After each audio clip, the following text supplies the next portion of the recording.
The Art of War, the oldest military treatise in the world, by Sun Tzu, narrated by Scott Brick and Shelley Fraser. This unabridged audiobook was produced in year 2002 by Tantor Media Incorporated, which holds the copyright thereto. Neither the recording nor any part thereof may be reproduced without the prior written consent of Tantor Media Incorporated. Please visit our website at www.tantor.com for information on our growing list of audiobook selections. Editor's note: the original translation of The Art of War by Lionel Giles is a scholarly work, complete with footnotes, commentaries, and alternate translations. Much of this has been incorporated or eliminated in order to produce a comprehensible audio production. The writings that are directly from Sun Tzu are narrated by Scott Brick.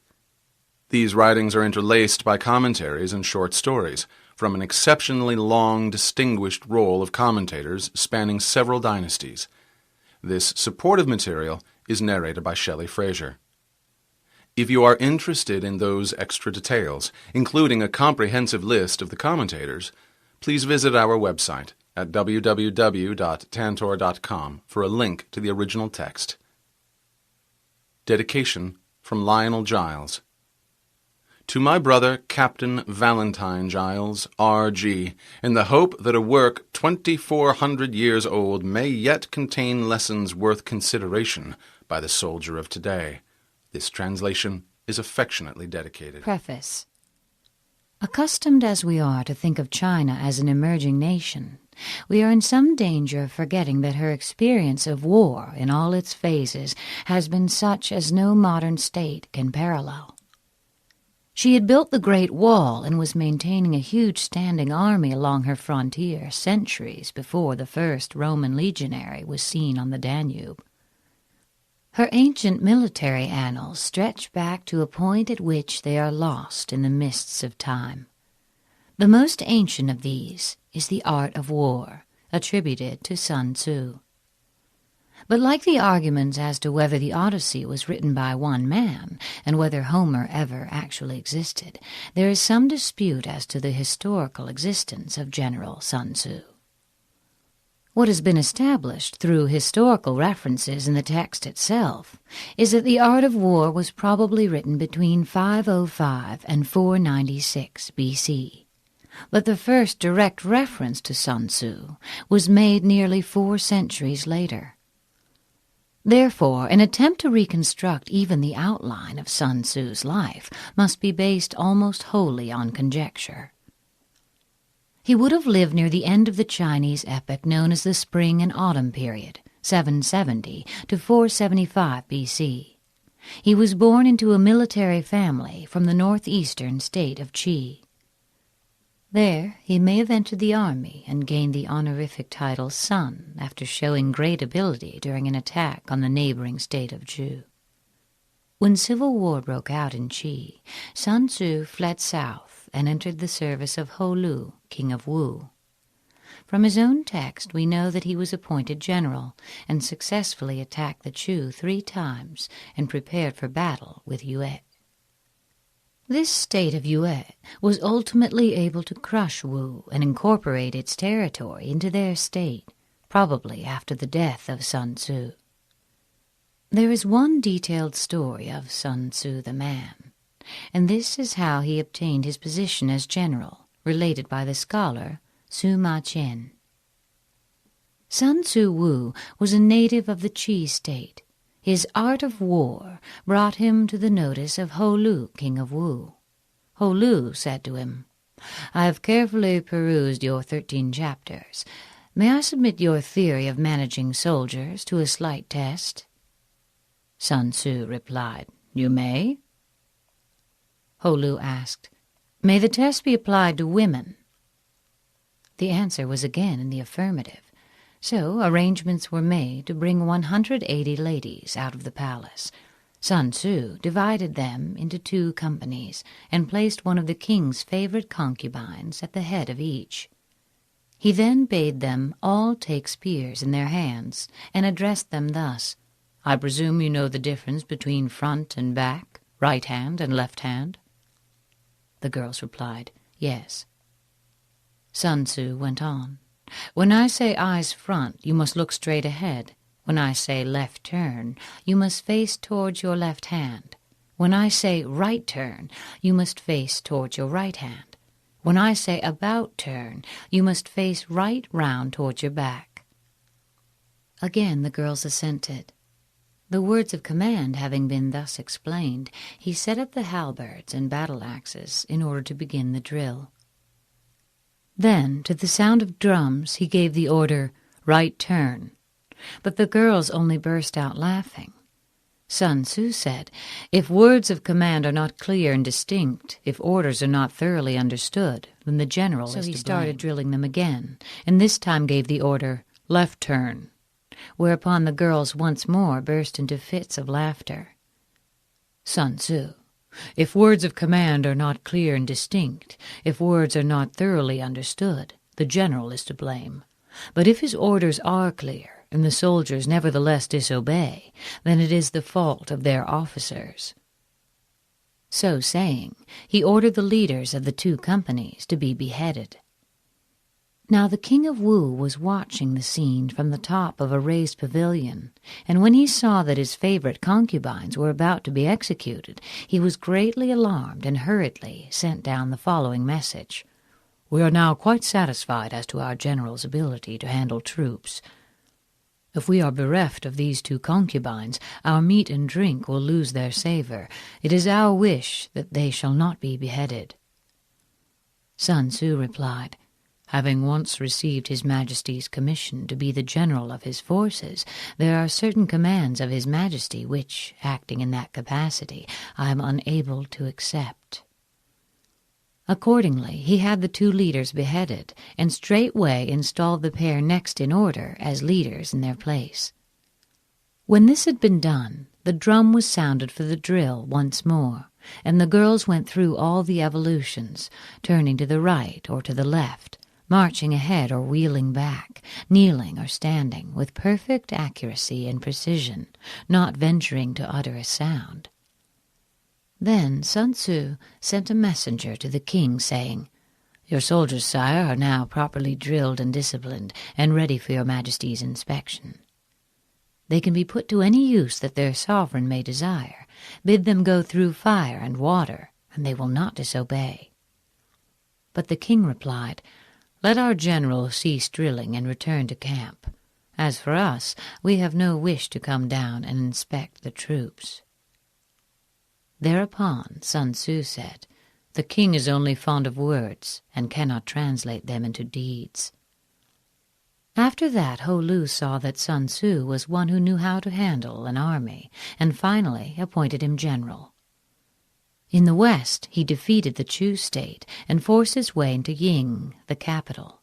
To the north he put fear into the states of Qi and Qin, and spread his fame abroad amongst the feudal princes. And Sun Tzu shared in the might of the king. Chapter 1. Laying Plans. Sun Tzu said, The art of war is of vital importance to the state. It is a matter of life and death, a road either to safety or to ruin. Hence it is a subject of study, which must not be neglected. The art of war, then, is governed by 5 constant factors, which must be considered before entering into a conflict. These are the moral law, heaven, earth, the commander, and method and discipline. The moral law causes the people to be in complete accord with their ruler, so that they will follow him regardless of their lives, undismayed by any danger.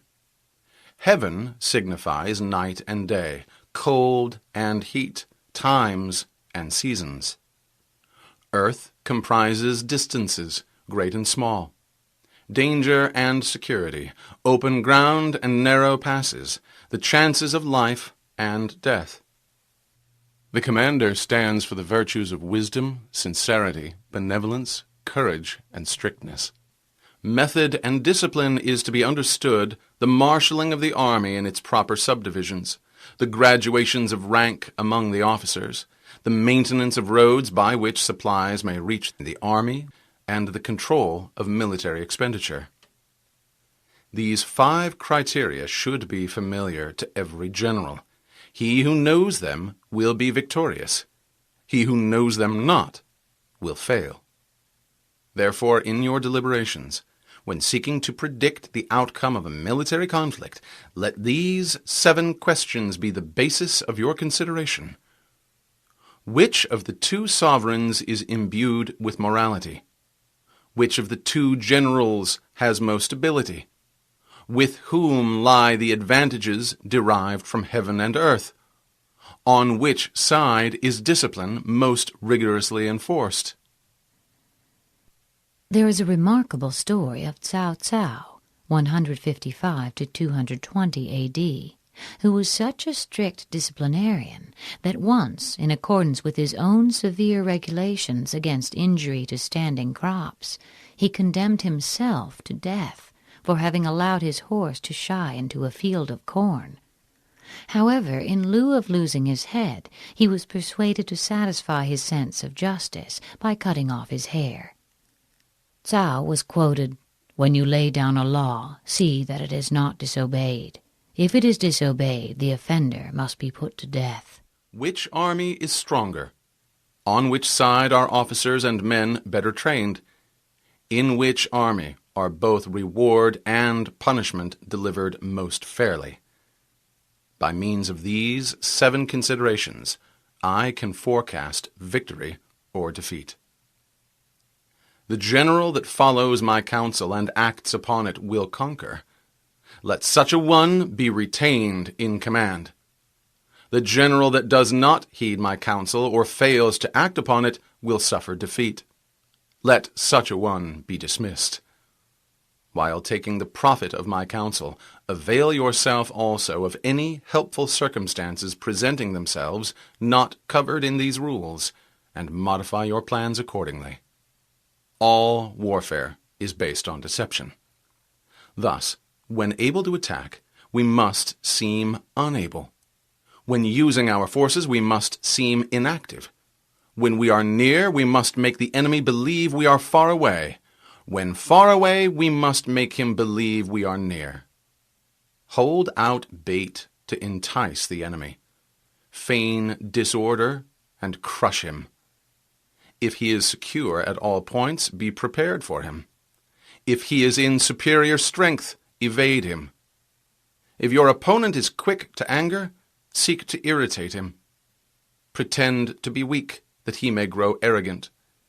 If he is tired, do not allow him to rest. If his forces are united, separate them. Attack him where he is unprepared. Appear where you are not expected. These military devices, leading to victory, must not be divulged beforehand. The general who wins a battle will make many calculations before the battle is fought. The general who loses a battle makes few plans beforehand. Thus, planning leads to victory, and lack thereof will bring defeat. It is by attention to this point that I can foresee who is likely to win or lose. Chapter 2. Waging War. In the operations of war, where there are in the field 1,000 swift chariots, as many heavy chariots, and 100,000 mail-clad soldiers, with provisions enough to carry them hundreds of miles, the expenditure at home and at the front, including entertainment of guests, small items such as glue and paint, and sums spent on chariots and armor, will reach the total of 1,000 ounces of silver per day. Such is the cost of raising an army of 100,000 men. When you engage in actual fighting, if victory is long in coming, then men's weapons will grow dull and their spirits will be low. If you lay siege to a town, you will exhaust your strength. If the campaign is protracted, the resources of the state will not be equal to the strain. Now, when your weapons are dulled, your spirits low, your strength exhausted, and your treasure spent, other chieftains will spring up to take advantage of your extremity. then no man, however wise, will be able to avert the consequences that must follow. Though we know the stupidity of haste in war, cleverness has never been seen associated with long delays. There is no instance of a country having benefited from prolonged warfare. It is only one who is thoroughly acquainted with the evils of war that can thoroughly understand the best way of carrying it out. The skillful general does not raise a second levy, neither are his supply wagons loaded more than twice. Bring your war material with you from home, but take your food and fodder from the enemy, and the army will have enough for its needs. The cost of transporting material to a distant army causes the state and people to be impoverished. On the other hand, the proximity of an army causes prices to go up, and high prices cause the people's substance to be drained away. When wealth of the state has been drained away, the peasants will be heavily taxed. With this loss of substance and exhaustion of strength, the homes of the people will be stripped bare, and 3/10 of their income will be dissipated, while government expenses for broken chariots, worn-out horses, breastplates and helmets, bows and arrows, spears and shields, protective mantles, draft oxen, and heavy wagons will amount to 4/10 of its total revenue. Hence, a wise general makes a point of foraging on the enemy. 1 cartload of the enemy's provisions is equivalent to 20 of one's own, and likewise a single hundredweight of his fodder is equivalent to 20 from one's own store. This is because 19 cartloads will be consumed in the process of transporting 1 cartload to the front. In order to kill the enemy, our men must be roused to anger, that there may be advantage from defeating the enemy. They must have their rewards. Rewards are necessary in order to make the soldiers see the advantage of beating the enemy. Thus, when you capture spoils from enemy, they must be used as rewards, so that all your men may have a keen desire to fight, each on his own account. Therefore, in chariot fighting, when 10 or more chariots have been taken, those who took the first should be rewarded. Our own flags should be substituted for those of the enemy, and the chariots mingled and used in conjunction with ours. The captured soldiers should be kindly treated and kept. This is for the purpose of using the conquered foe to augment one's own strength. In war, then, let your great object be victory, not lengthy campaigns. Thus it may be known that the leader of armies is the arbiter of the people's fate, the man on whom it depends whether the nation shall be in peace or peril. Chapter 3. Attack by Stratagem.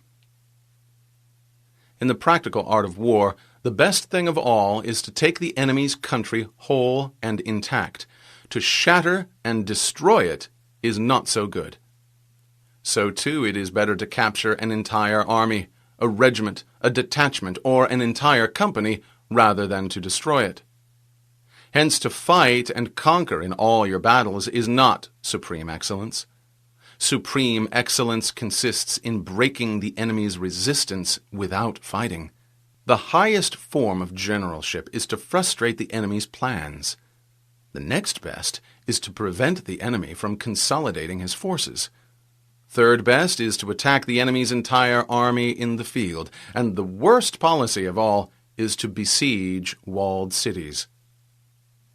The rule is not to besiege walled cities if it can possibly be avoided. The preparation of siege engines and other various implements of war will take up 3 whole months, and the building of ramparts over the walls will take 3 months more. The general, unable to control his irritation, will launch his men to the assault like swarming ants, and the result that 1/3 of his men are slain, while the town still remains untaken. Such are the perils of a siege. Therefore the skillful leader subdues the enemy's troops without any fighting. He captures their cities without laying siege to them. He overthrows their kingdom without lengthy operations in the field. With his forces intact, he will dispute the mastery of the empire, and thus, without losing a man, his triumph will be complete. This is the method of attacking by stratagem. It is the rule in war, if our forces are 10 to the enemy's 1, to surround him. If 5 to 1, to attack him. If twice as numerous, divide our army in 2. Being 2 to the enemy's 1, we may use one part of our army in the regular way and the other for some special diversion. If one force is twice as numerous as that of the enemy, it should be split up into 2 divisions, one to meet the enemy in front, and one to fall upon his rear. If he replies to the frontal attack, he may be crushed from behind. If to the rearward attack, he may be crushed in front. If equally matched, offer battle. If slightly inferior in numbers, avoid the enemy. If quite unequal in every way, flee from him. Though an obstinate fight may be made by a small force, in the end it must be captured by the larger force. Now the general is the bulwark of the state. If the bulwark is complete at all points, the state will be strong. If the bulwark is defective, the state will be weak. There are 3 ways in which a ruler can bring misfortune upon his army. First, by commanding the army to advance or to retreat, being ignorant of the fact that it cannot obey. This will hobble the army. Second, by attempting to govern an army in the same way as he administers a kingdom, being ignorant of the conditions of that army. This causes unease among the soldiers. Third, by appointing officers of his army without discrimination, and in ignoring the principle that the military must adapt to circumstances at hand. This shakes the confidence of the soldiers. When the army is restless and distrustful, trouble is sure to come from the other feudal princes. This is simply bringing anarchy into the army and flinging victory away. Consequently, we may know that there are 5 essentials for victory. First, he will win who knows when to fight and when not to fight. Second, he will win who knows how to handle both superior and inferior forces. Third, he will win whose army is animated by the same spirit throughout all its ranks. Fourth, he will win who has prepared himself and waits to take the enemy unprepared. Fifth, he will win who has the military capacity, and the sovereign does not interfere with his command. It is the sovereign's function to give broad instructions, but to decide on battle, it is the function of the general. Hence the saying, if you know the enemy and know yourself, you need not fear the result of 100 battles. If you know yourself but not the enemy, for every victory gained you will also suffer a defeat. If you know neither the enemy nor yourself, you will succumb in every battle. Chapter 4. Tactics. The good fighters of old first put themselves beyond the possibility of defeat and then waited for an opportunity of defeating the enemy. To secure ourselves against defeat lies in our own hands, but the opportunity of defeating the enemy is provided by the enemy himself. Thus the good fighter is able to secure himself against defeat, but cannot make certain of defeating the enemy. Hence the saying, one may know how to conquer without being able to do it. Security against defeat implies defensive tactics. Ability to defeat the enemy means taking the offensive. Standing on the defensive indicates insufficient strength. Attacking, a superabundance of strength. The general who is skilled in defense hides in the most secret recesses of the earth. He who is skilled in attack flashes forth from the topmost heights of heaven like a thunderbolt. Thus, on one hand, we have the ability to protect ourselves. On the other, a victory that is complete. To see victory only when it is obvious to all is not the mark of excellence. Neither is it the height of excellence if you fight and conquer, and the whole empire says, "Well done." To lift a fine fur is no sign of great strength. To see the sun and moon is no sign of sharp sight. To hear the noise of thunder is no sign of a good ear. What the ancients called a clever fighter is one who not only wins, but excels in winning with ease, and thus his victories bring him neither reputation for wisdom nor credit for courage. To win battles requires making no mistakes. Making no mistakes is what establishes the certainty of victory, for it means conquering an enemy that is already defeated. The skilled fighter puts himself into a position which makes defeat impossible, and does not miss the moment for defeating the enemy. In war, the victorious strategist only seeks battle after the victory has been won, whereas he who is destined to defeat first fights and afterwards looks for victory.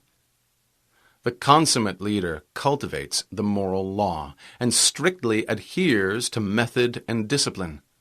Thus, it is in his power to control success. In respect of military method, we have first to characterize the terrain.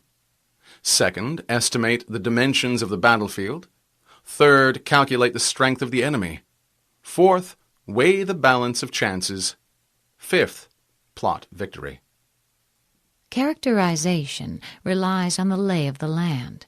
Estimating the dimensions of the field relies on measurement. Calculation of strength relies on an estimation of numbers. Weighing the balance of chances relies on calculation. From this, the result of the battle can be foreseen. A victorious army opposed to a routed one is as a 1-pound weight placed in the scale against a single grain. The onrush of a conquering force is like the bursting of pent-up waters into a chasm 1,000 fathoms deep. Chapter 5. Energy. The control of a large force is the same principle as the control of a few men. It is merely a question of dividing up their numbers. Fighting with a large army under your command is no different from fighting with a small one. It is merely a question of instituting signs and signals. To ensure that your whole host may withstand the brunt of the enemy's attack and remain unshaken can be accomplished by maneuvers, direct and indirect. That the impact of your army may be like a grindstone dashed against an egg, this is effected by the science of weak points and strong. In all fighting, the direct method may be used for joining battle, but indirect methods will be needed in order to secure victory. Indirect tactics, efficiently applied, are inexhaustible as heaven and earth, unending as the flow of rivers and streams. Like the sun and moon, they end, but to begin anew. Like the 4 seasons, they pass away to return once more. There are not more than 5 musical notes, yet the combinations of these 5 give rise to more melodies than can ever be heard. There are not more than 5 base colors: blue, yellow, red, white, and black, yet in combination they produce more hues than can ever be seen. There are not more than 5 cardinal tastes: sour, acrid, salt, sweet, and bitter, yet their combinations yield more flavors than can ever be tasted. In battle there are not more than 2 methods of attack, the direct and the indirect. Yet these 2 in combination give rise to an endless series of maneuvers. The direct and the indirect lead on to each other in turn. It is like moving in a circle. You never come to an end. Who can exhaust the possibilities of their combination? The onset of troops is like the rush of a torrent, which will even roll stones along in its course. The quality of decision is like the well-timed swoop of a falcon, which enables it to strike and destroy its victim. Therefore, the good fighter will be terrible in his onset and prompt in his decision. Energy may be likened to the bending of a crossbow, decision to the releasing of a trigger. Amid the turmoil and tumult of battle, there may appear to be disorder, and yet no real disorder at all. Amid confusion and chaos, your army may be without head or tail, yet it will be proof against defeat. Simulated disorder shows perfect discipline. Simulated fear postulates courage. Simulated weakness postulates strength. Hiding order beneath the cloak of disorder is simply a question of subdivision. Concealing courage under a show of timidity presupposes a fund of latent energy. Masking strength with weakness is to be effected by tactical disposition. Thus, one who is skillful at keeping the enemy on the move maintains deceitful appearances according to which the enemy will act. He must also be prepared to sacrifice something so that the enemy may snatch at it. By holding out baits, he keeps him on the march.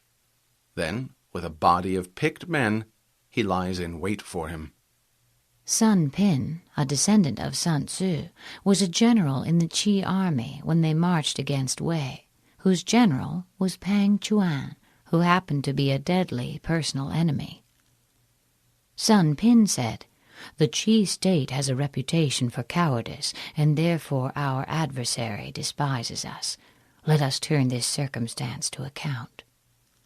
Accordingly, when the army had crossed the border into Wei territory, Sun Pin gave orders to show 100,000 fires on the first night, 50,000 on the next, and the night after only 20,000. Pang Chuan pursued them hotly, saying to himself, "I knew these men of Qi were cowards. Their numbers have already fallen away by more than half."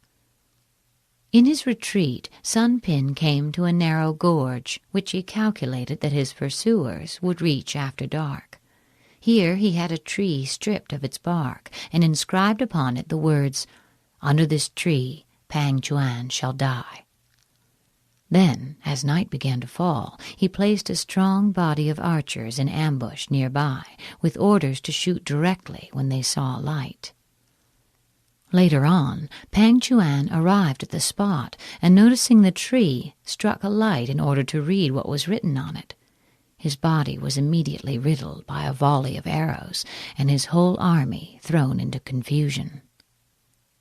The clever combatant looks to the effect of combined energy and does not ask too much of individuals, hence his ability to pick out the right men and utilize combined energy.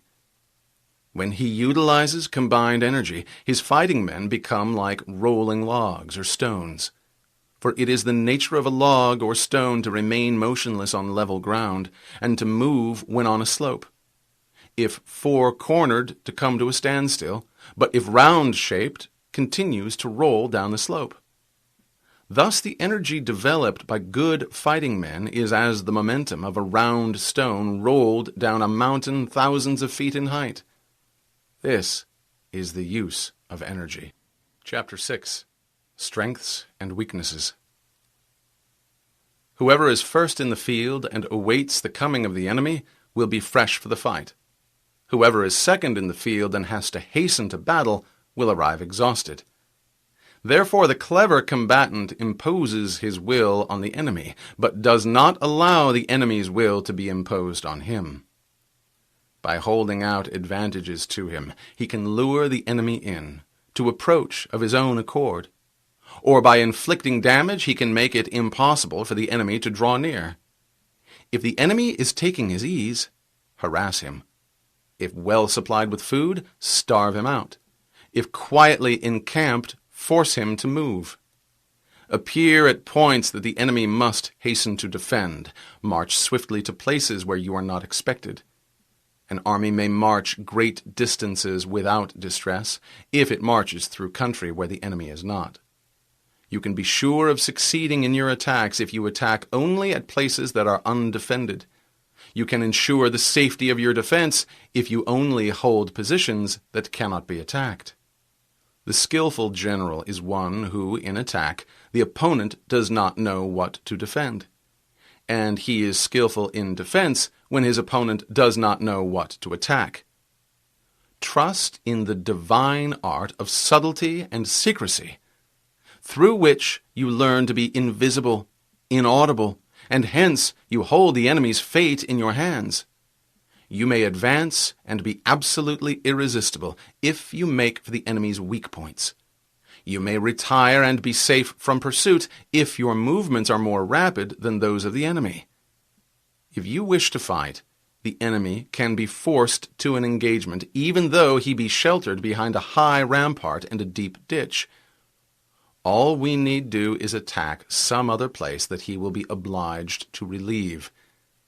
If we do not wish to fight, we can prevent the enemy from engaging us, even though the lines of our encampment be merely traced out on the ground. All we need do is to throw something odd and unexpected in his way. Even though we have constructed neither wall nor ditch, we puzzle him by strange and unusual dispositions. By discovering the enemy's dispositions and remaining invisible ourselves, we can keep our forces concentrated, while the enemy's must be divided. We can form a single united body, while the enemy must split up into fractions.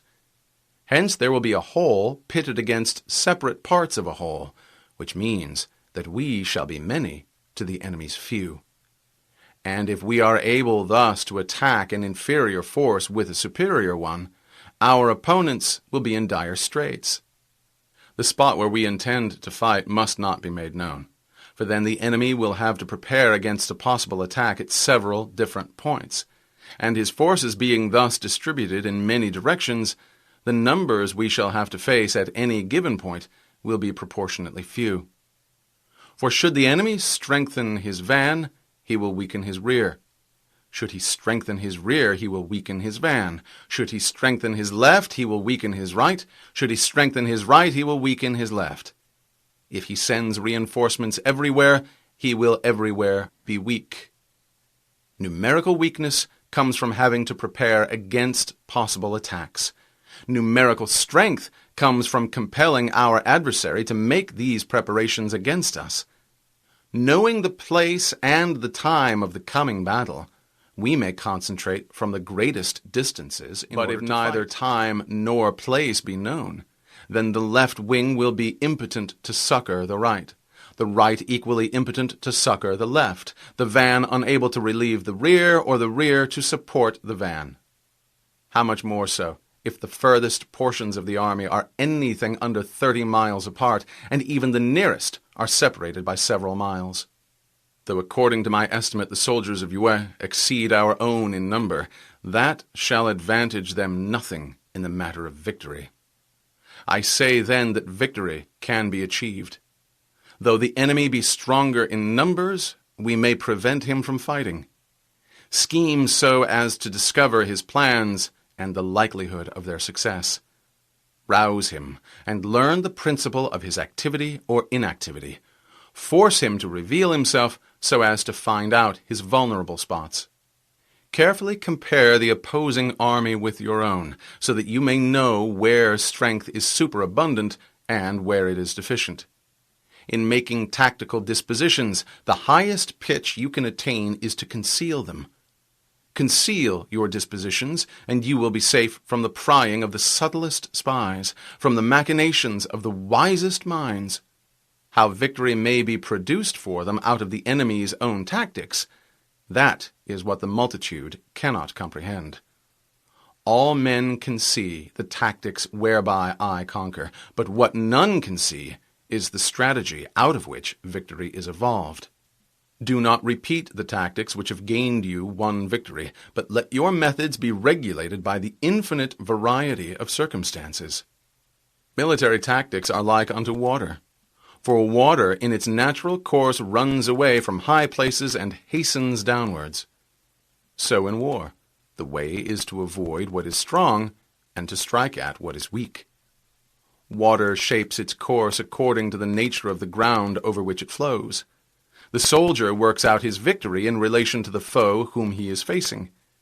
Therefore, just as water retains no constant shape, so in warfare there are no constant conditions. He who can modify his tactics in relation to his opponent, and thereby succeed in winning, may be called a heaven-born captain. The 5 elements, water, fire, wood, metal, earth, are not always equally predominant. The 4 seasons make way for each other in turn. Days are short and long. The moon wanes and waxes. Chapter 7. Maneuver. In war, the general receives his commands from the sovereign. Having collected an army and concentrated his forces, he must blend and harmonize the different elements thereof before pitching his camp. After that comes tactical maneuvering, which is the most difficult. The difficulty of tactical maneuvering consists in turning the devious into the direct, and misfortune into gain. Thus, to take a long and circuitous route, after enticing the enemy out of the way, and though starting after him, to contrive to reach the goal before him, shows knowledge of the artifice of deviation.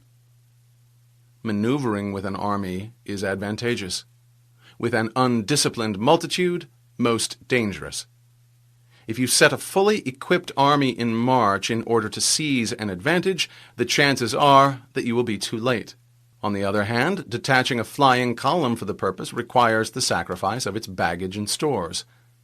Thus, if you order your men to roll up their buff coats and make forced marches without halting day or night, covering double the usual distance at a stretch, doing 30 miles in order to wrest an advantage, the leaders of all your 3 divisions will fall into the hands of the enemy. The stronger men will be in front, the jaded ones will fall behind, and on this plan only 1/10 of your army will reach its destination. If you march 15 miles in order to outmaneuver the enemy, you will lose the leader of your 1st division, and only half your force will reach the goal. If you march 10 miles with the same object, 2/3 of your army will arrive. We may take it then that an army without its baggage train is lost. Without provisions, it is lost. Without bases of supply, it is lost. We cannot enter into alliances until we are acquainted with the designs of our neighbors. We are not fit to lead an army on the march unless we are familiar with the face of the country, its mountains and forests, its pitfalls and precipices, its marshes and swamps. We shall be unable to turn natural advantage to account unless we make use of local guides. In war, practice dissimulation and you will succeed.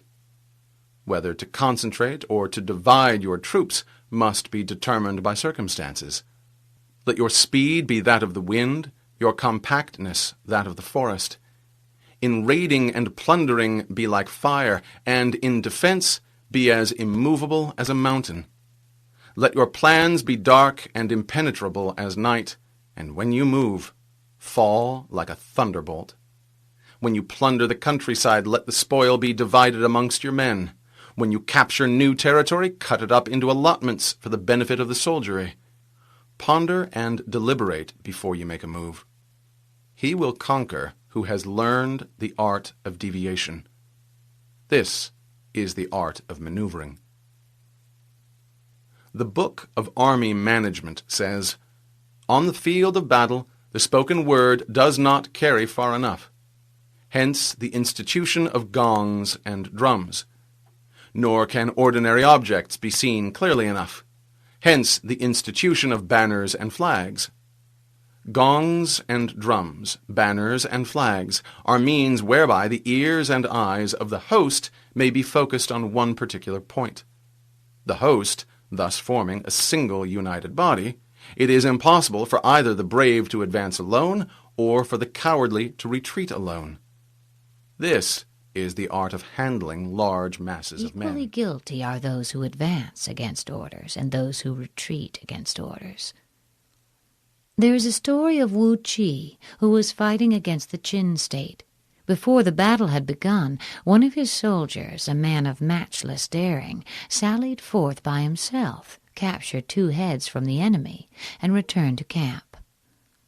Wu Qi had the man instantly executed, whereupon an officer ventured to remonstrate, saying, "This man was a good soldier, and ought not to have been beheaded."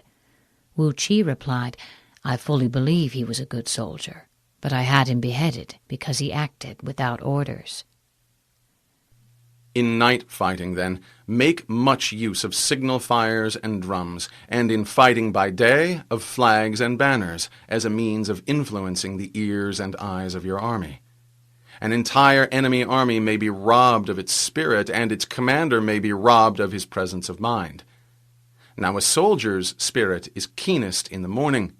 By noon it will begin to flag, and in the evening his mind is bent only on returning to camp. A clever general, therefore, avoids an army when its spirit is keen, but attacks it when it is sluggish and inclined to return. This is the art of studying moods.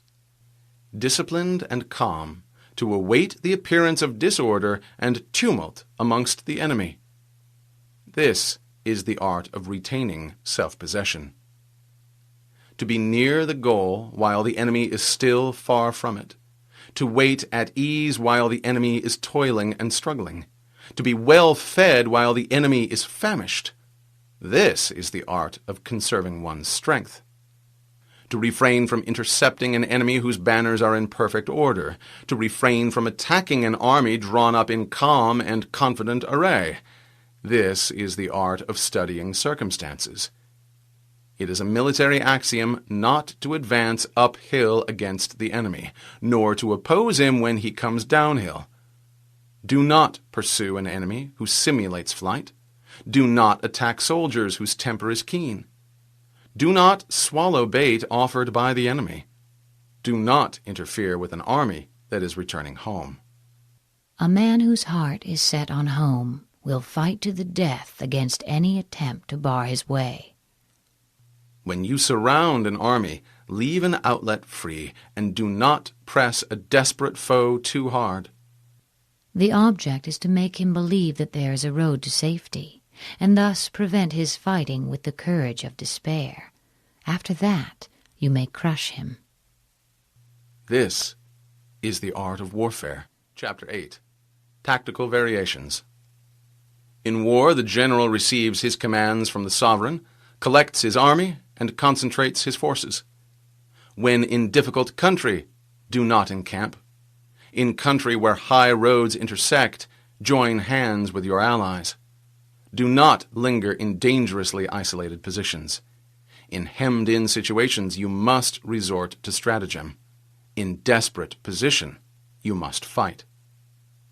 There are some roads that one should not follow, some enemy armies that one should not assault, some towns that must not be besieged.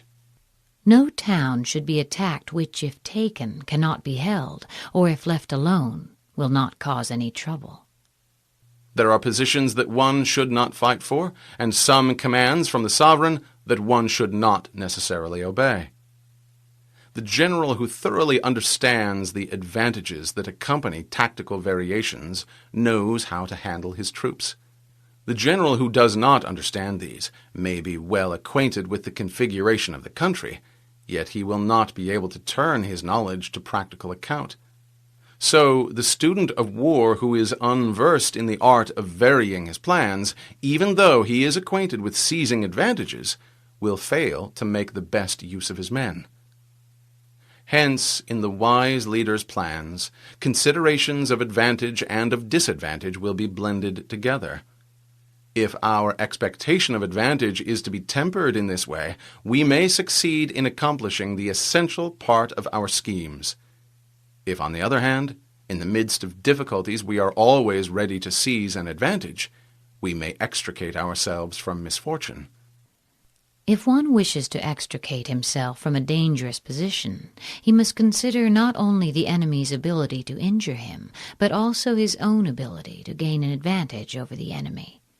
If in his counsels these two considerations are properly blended, he shall succeed in liberating himself. Reduce the hostile chiefs by inflicting damage on them, make trouble for them, and keep them constantly engaged. Hold out hollow enticements, and make them rush to any given point. The art of war teaches us to rely not on the likelihood of the enemy's not coming, but on our own readiness to receive him. Not on the chance of his not attacking, but rather on the fact that we have made our position unassailable. There are 5 dangerous faults which may affect a general.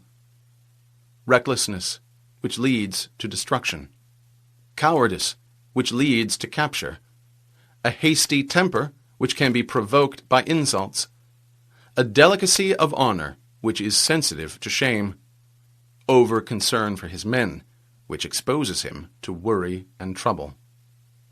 These are the 5 besetting sins of a general, ruinous to the conduct of war. When an army is overthrown and its leader slain, the cause will surely be found among these 5 dangerous faults. Let them be a subject of meditation. Chapter 9. The Army on Campaign. We come now to the question of encamping the army and observing signs of the enemy.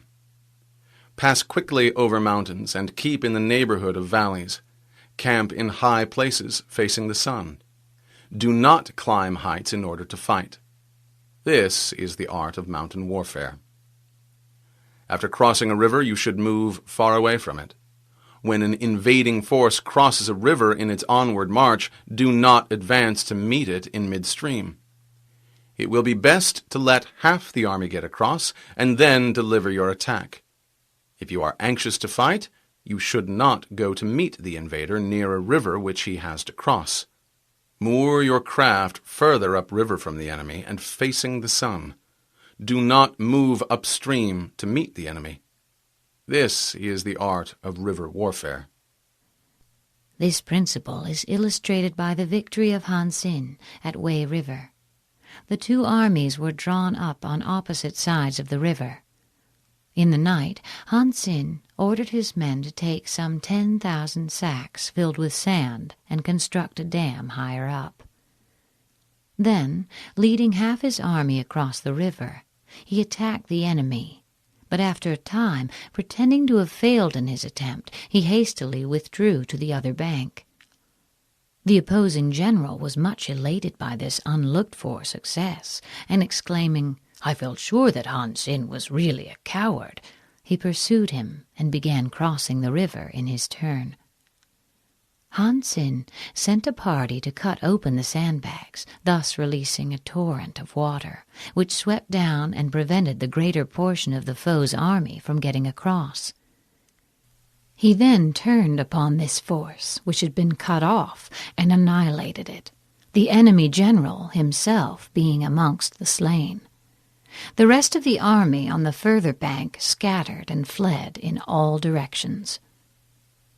In crossing salt marshes, your sole concern should be to get over them quickly, without any delay. They lack both fresh water and forage, and expose the army to attack.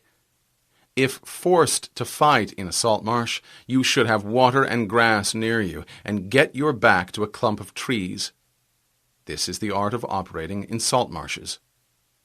In dry, level country, take up an easily accessible position with rising ground to your right and on your rear, so that the danger may be in front and safety lie behind.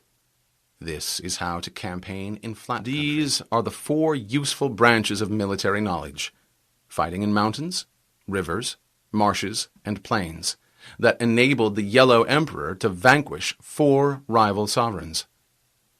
All armies prefer high ground to low and sunny places to dark. If you are careful of your men and camp on hard ground, the army will be free from disease of every kind, and this will spell victory. When you come to a hill or a bank, occupy the sunny side, with the slope on your right rear. Thus you will at once act for the benefit of your soldiers and utilize the natural advantages of the ground. When, in consequence of heavy rains up country, a river you wish to ford is swollen and flecked with foam, you must wait until it subsides. Country in which there are precipitous cliffs with torrents running between, deep natural hollows, confined spaces, tangled thickets, quagmires and crevasses, should be left with all possible speed and not approached. While we keep away from such places, we should entice the enemy to approach them. While we face them, we should let the enemy have them on his rear. If in the neighborhood of your camp there should be any hilly country, ponds surrounded by aquatic grass, hollow basins filled with reeds, or woods with thick undergrowth. They must be carefully flushed out and searched, for these are places to be caught in an ambush, or insidious spies are likely to be lurking. When the enemy is close at hand and remains quiet, he is relying on the natural strength of his position. When he keeps aloof and tries to provoke a battle, he is anxious for the other side to advance on his position. If his place of encampment is easy of access, he is enticing you to advance. Movement amongst the trees of a forest shows that the enemy is advancing. The appearance of a number of screens in the midst of thick grass means that the enemy wants to make us suspicious. The rising of birds in their flight is the sign of an ambush. Startled beasts indicate that a sudden attack is coming. When there is dust rising in a high column, it is the sign of chariots advancing. When it is low, but spread over a wide area, it signifies the approach of infantry. When the dust branches out in different directions, it shows that parties have been sent to collect firewood. A few clouds of dust moving to and fro signify that the army is encamping.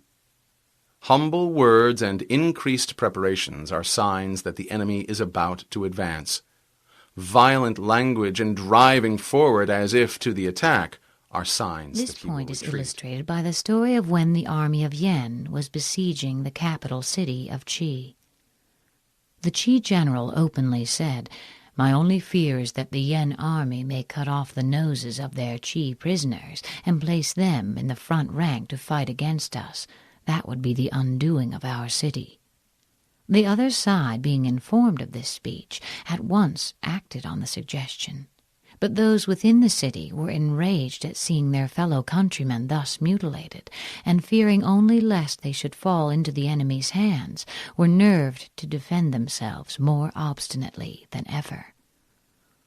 Once again the Qi general allowed spies to report his words to the enemy. "What I dread most is that the men of Yen may dig up the ancestral tombs outside the town, and by inflicting this indignity on our forefathers, cause us to become faint-hearted." Immediately the besiegers dug up all the graves and burned the corpses lying in them.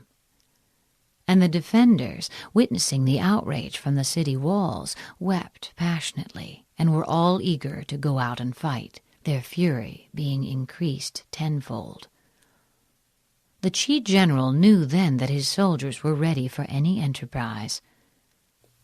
But instead of a sword, he himself took a mattock in his hands, and ordered others to be distributed amongst his best warriors, while the ranks were filled up with their wives and concubines. He then served out all the remaining rations and bade his men eat their fill. The actual soldiers were told to keep out of sight, and the walls were manned with the old and weak men and with women. This done, envoys were dispatched to the enemy's camp to arrange terms of surrender, whereupon the Yen army began shouting for joy. The Qi general also collected 20,000 ounces of silver from the people, and got the wealthy citizens of the besieged city to send it to the Yen general, with the prayer that when the town capitulated, he would not allow their homes to be plundered or their women to be maltreated. The Yen general, in high good humor, granted their prayer, but his army now became increasingly slack and careless. Meanwhile, the Qi got together 1,000 oxen, decked them with pieces of red silk, painted their bodies dragon-like with colored stripes, and fastened sharp blades on their horns and well-greased reeds on their tails. When night came on, they lighted the ends of the reeds and drove the oxen through a number of holes he had pierced in the walls, backing them up with a force of 5,000 picked warriors.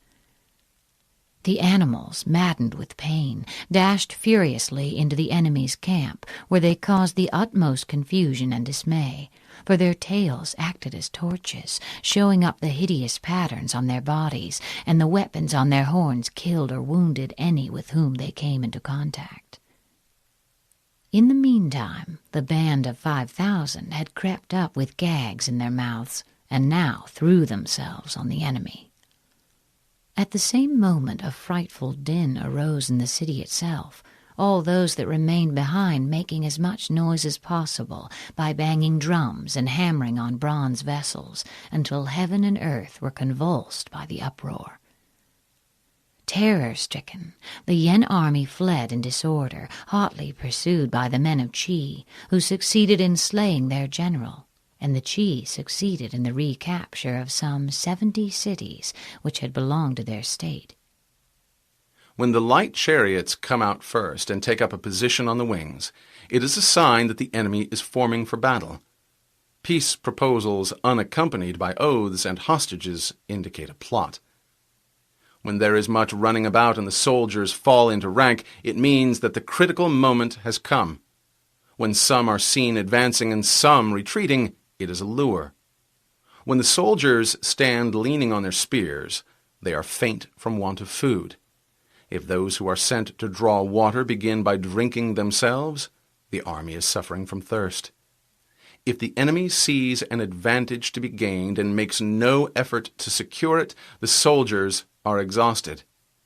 If birds gather on any spot, it is unoccupied. Clamor by night signifies nervousness. If there is disturbance in the camp, the general's authority is weak. If the banners and flags are shifted about, sedition is afoot. If the officers are angry, it means that the men are weary. When an army feeds its horses with grain and kills its cattle for food, and when the men do not hang their cooking pots over the campfires, showing that they will not return to their tents, you may know that they are determined to fight to the death. The sight of men whispering together in small knots or speaking in subdued tones points to disaffection amongst the rank and file. Too frequent rewards signify that the enemy is at the end of his resources. Too many punishments betray a condition of dire distress. To begin by bluster, but afterwards to take fright at the enemy's numbers, shows a supreme lack of intelligence. When envoys are sent with compliments in their mouths, it is a sign that the enemy wishes for a truce. If the enemy's troops march up angrily and remain facing ours for a long time without either joining battle or taking themselves off again, the situation is one that demands great vigilance and circumspection. It may be a ruse to gain time for an unexpected flank attack or the laying of an ambush. If our troops are no more in number than the enemy, that is amply sufficient. It only means that no direct attack can be made. The thing to do is simply to concentrate all our available strength, keep a close watch on the enemy, and obtain reinforcements. He who exercises no forethought but makes light of his opponents is sure to be captured by them. If soldiers are punished before they have grown attached to you, they will not prove submissive, and unless submissive, they will be practically useless. If, after the soldiers have become attached to you and punishments are not enforced, they will still be useless. Therefore, soldiers must be treated in the first instance with humanity, but then kept under control by means of iron discipline. This is a certain road to victory. If in training soldiers commands are habitually enforced, the army will be well disciplined. If not, its discipline will be bad. If a general shows confidence in his men but always insists on his orders being obeyed, the gain will be mutual. This is the end of the CD. The program continues Chapter on the 10. next CD. Terrain. We may distinguish 6 kinds of terrain: accessible ground, entangling ground, temporizing ground, narrow passes, precipitous heights, and positions at a great distance from the enemy. Ground which can be freely traversed by both sides is called accessible. With regard to ground of this nature, always occupy the raised and sunny spots before the enemy, and carefully guard your line of supplies. Then you will fight with the advantage. Ground that can be easily abandoned but is hard to reoccupy is called entangling. From a position of this sort, if the enemy is unprepared, you may sally forth and defeat him. But if the enemy is prepared for your coming, and you fail to defeat him, then, return being impossible, disaster will ensue. When the position is such that neither side will gain by making the first move, it is called temporizing ground. In a position of this sort, even though the enemy should offer us an attractive bait, it will be advisable not to stir forth, but rather to retreat, thus enticing the enemy in his turn. Then, when part of his army has come out, we may deliver our attack with advantage. With regard to narrow passes, if you can occupy them first, let them be strongly garrisoned and await the advent of the enemy. Should the army forestall you in occupying a pass, do not go after him if the pass is fully garrisoned, unless it is weakly garrisoned.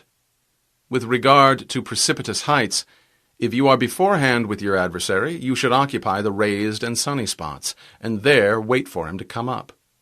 If the enemy has occupied them before you, do not follow him, but retreat and try to entice him away.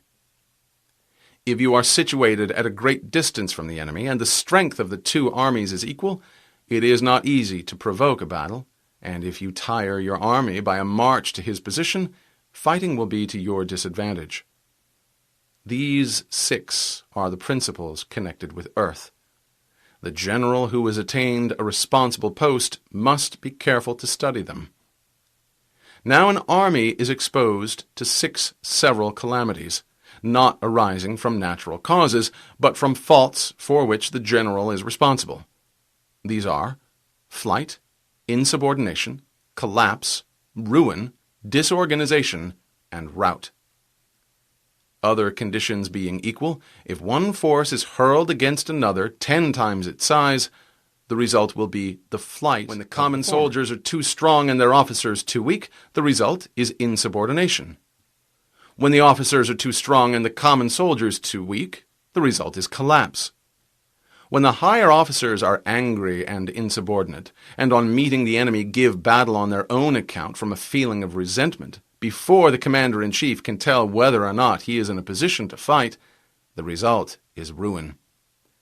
When the general is weak and without authority, when his orders are not clear and distinct, when there are no fixed duties assigned to officers and men, and the ranks are formed in a slovenly, haphazard manner, the result is utter disorganization. When a general, unable to estimate the enemy's strength, allows an inferior force to engage a larger one, or hurls a weak detachment against a powerful one, and neglects to place picked soldiers in the front rank, the result must be rout.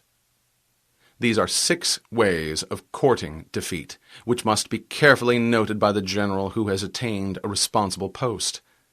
The natural formation of the country is the soldier's best ally, but a power of estimating the adversary, of controlling the forces of victory, and of shrewdly calculating difficulties, dangers, and distances, constitutes the test of a great general. He who knows these things and in fighting puts his knowledge into practice will win his battles. He who knows them not, nor practices them, will surely be defeated. If fighting is sure to result in victory, then you must fight, even though the ruler forbid it. If fighting will not result in victory, then you must not fight, even at the ruler's bidding. The general who advances without coveting fame and retreats without fearing disgrace, whose only thought is to protect his country and do good service for his sovereign, is the jewel of the kingdom. Regard your soldiers as your children, and they will follow you into the deepest valleys. Look upon them as your own beloved sons, and they will stand by you even unto death. There is a story about the famous general Wu Qi. He wore the same clothes and ate the same food as the meanest of his soldiers, refused to have either a horse to ride or a mat to sleep on, carried his own surplus rations wrapped in a parcel, and shared every hardship with his men. One of his soldiers was suffering from an abscess, and Wu Qi himself sucked out the virus. The soldier's mother, hearing this, began wailing and lamenting. Somebody asked her, saying, "Why do you cry? Your son is only a common soldier, and yet the commander-in-chief himself has sucked the poison from his sore." The woman replied, Many years ago, Lord Wu performed a similar service for my husband, who never left him afterwards, and finally met his death at the hands of the enemy.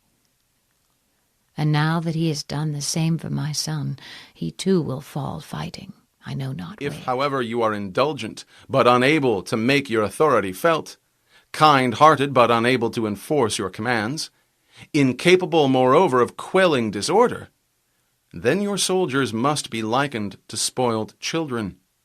They are useless for any practical purpose. When Lu Meng was occupying a certain town, he had given stringent orders to his army not to molest the inhabitants or take anything from them by force. Nevertheless, a certain officer serving under his banner, who happened to be a compatriot of his, ventured to appropriate a bamboo hat belonging to one of the people, in order to wear it over his regulation helmet as a protection against the rain. Lu Meng considered that the fact of his being a compatriot should not be allowed to palliate a clear breach of discipline, and accordingly he ordered his summary execution, the tears rolling down his face, however, as he did so.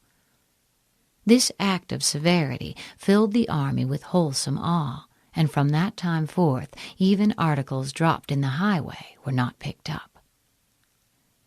If we know that our own men are in a condition to attack, but are unaware that the enemy is not open to attack, we have gone only halfway towards victory. If we know that the enemy is open to attack, but are unaware that our own men are not in a condition to attack, we have gone only halfway towards victory. If we know that the enemy is open to attack, and also know that our men are in a condition to attack, but are unaware that the nature of the ground makes fighting impracticable, we have still gone only halfway towards victory. The experienced soldier, once in motion, is never bewildered. Once he has broken camp, he is never at a loss. Hence the saying, if you know the enemy and know yourself, your victory will not stand in doubt. If you know heaven and know earth, you may make your victory complete. Chapter 11. The 9 Situations.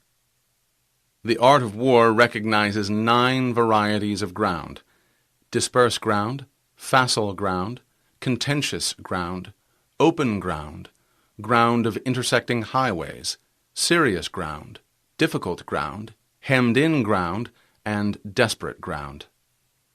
When a chieftain is fighting in his own territory, it is dispersed ground. So called because the soldiers, being near to their homes and anxious to see their wives and children, are likely to seize the opportunity afforded by a battle and scatter in every direction. When he has penetrated into hostile territory, but to no great distance, it is facile ground. This is because of the facility for retreating. When your army has crossed the border, you should burn your boats and bridges, in order to make it clear to everybody that you have no hankering after home. Ground the possession of which imports great advantage to either side is contentious ground. This is where the few and the weak can defeat the many and the strong, the neck of a pass. Ground on which each side has liberty of movement is open ground. Ground on which intercommunication is easy. Ground which forms the key to 3 contiguous states, so that he who occupies it first has most of the empire at his command, is a ground of intersecting highways. The possessor of this ground can constrain most neighboring states to become his allies. When an army has penetrated into the heart of a hostile country, leaving a number of fortified cities in its rear, it is serious ground. The army is in a serious situation. Mountain forests, rugged steeps, marshes and fens, all country that is hard to traverse, this is difficult ground. Ground which is reached through narrow gorges, and from which we can only retire by tortuous paths, so that a small number of the enemy would suffice to crush a large body of our men. This is hemmed-in ground. Ground on which we can only be saved from destruction by fighting without delay is desperate ground. On disperse ground, fight not. On facile ground, halt not. On contentious ground, attack not. Occupy the advantageous position first. If a position of this kind is secured first by the enemy, beware of attacking him. Lure him away by pretending to flee. Show your banners and sound your drums. Make a dash for other places that he cannot afford to lose. Trail brushwood and raise a dust. Confound his ears and eyes. Detach a body of your best troops and place it secretly in ambuscade. Then your opponent will sally forth to the rescue. On open ground, do not try to block the enemy's way. Because the attempt would be futile and would expose the blocking force itself to serious risks. Draw closer together and see that a portion of your own army is not cut off. On the ground of intersecting highways, join hands with your allies. On serious ground, gather in plunder. Here, there being no inducement as yet to advance further, and no possibility of retreat, one ought to take measures for a protracted resistance by bringing in provisions from all sides, and keep a close watch on the enemy. In difficult ground, keep steadily on the march. On hemmed-in ground, resort to stratagem. On desperate ground, fight with all your might.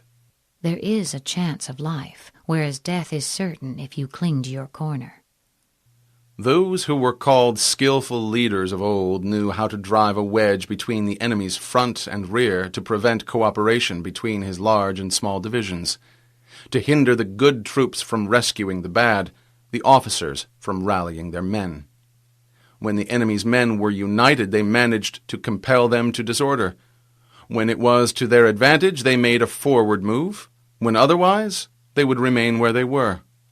If asked how to cope with a great host of the enemy in orderly array and on the point of marching to the attack, I should say begin by seizing something which your opponent holds dear.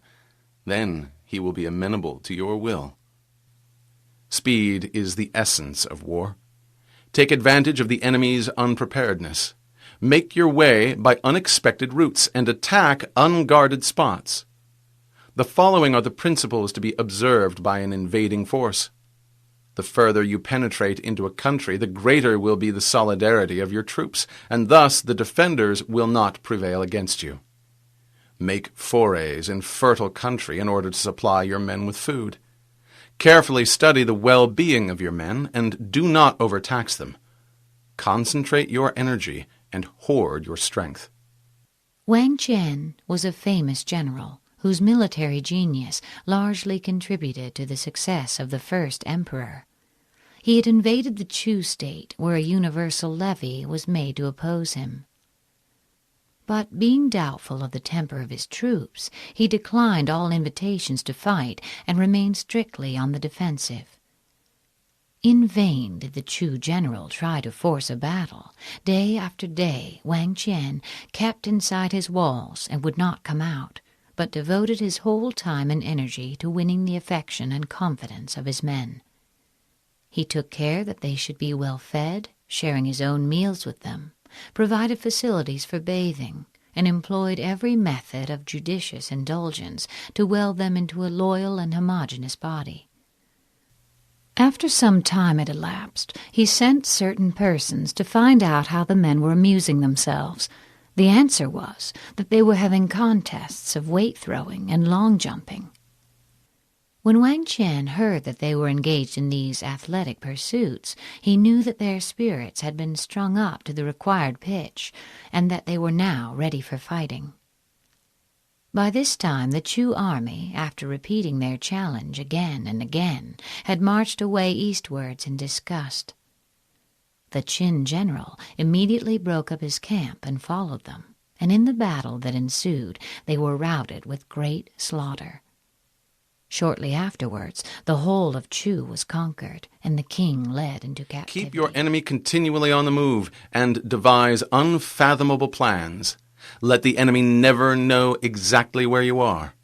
Throw your soldiers into positions from where there is no escape. If they will face death, there is nothing they may not achieve. Officers and men alike will put forth their uttermost strength.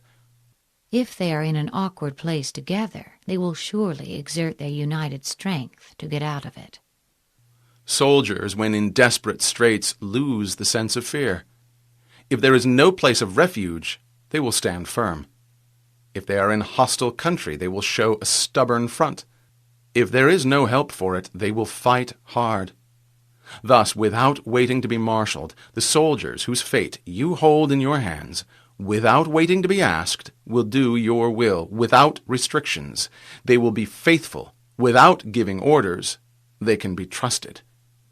Prohibit the taking of omens, and do away with superstitious doubts.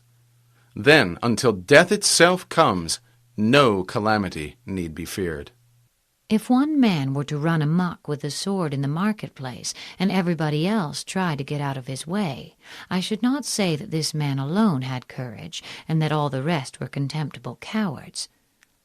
The truth is that a desperado and a man who values his life do not meet on even terms. If our soldiers are not overburdened with money, it is not because they have a distaste for riches.